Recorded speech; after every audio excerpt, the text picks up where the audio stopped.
Folks have been adjusting, Joe Biden's been adjusting to campaigning during this crisis by holding virtual events with some of his potential VP picks, like Stacey Abrams, Elizabeth Warren, and Amy Klobuchar, which some people are saying is the Biden reality show. Do you think that's the appropriate way to, refer to this, or is this him doing what he can do in the midst of, who being on television every day in the afternoon and all these other things that have been taking attention? Is there a better way for him to do it, Sonny? Well, I think we're in unprecedented times, right? We're all, we are ourselves filming from our homes, even though we've got these really cool virtual backdrops looking like we're in the studios. We're not. And he's not. He's in his home filming, from his home, just like all of these potential partners are.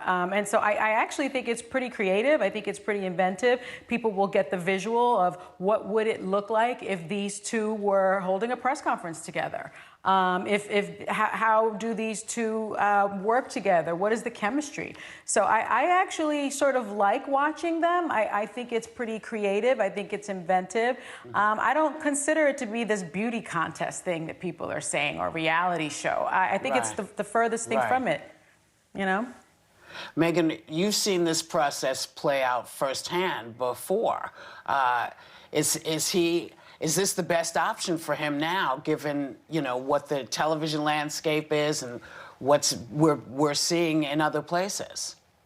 Yeah, I think vice presidential horse race commentary is something that keeps political analysts very busy right now, but I'm not a big believer in chemistry tests across the board. I think they can be sort of a short illusion, and anyone can perform really well in a short period of time. Not to make this about me, but when I was originally offered the job on this show, they wanted to test me with a bunch of the ladies, and I said, no, you see what I can do.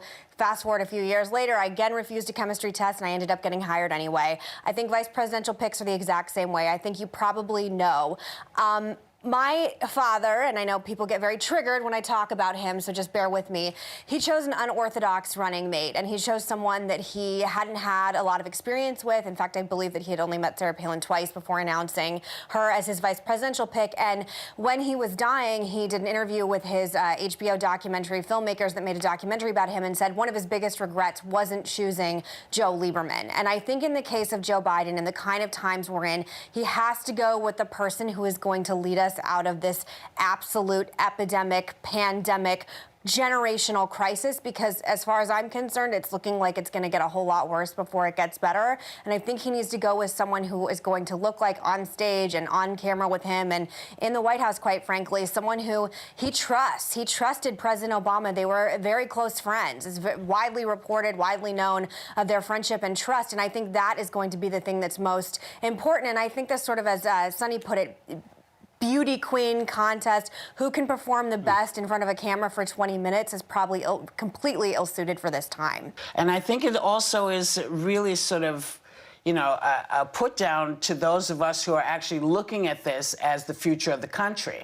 I don't know how many people are actually thinking about this as a beauty contest. I think that's one of those things that gets put out in the press, and then we're stuck with having to deal with this idea that none of us ever dealt with or talked about before.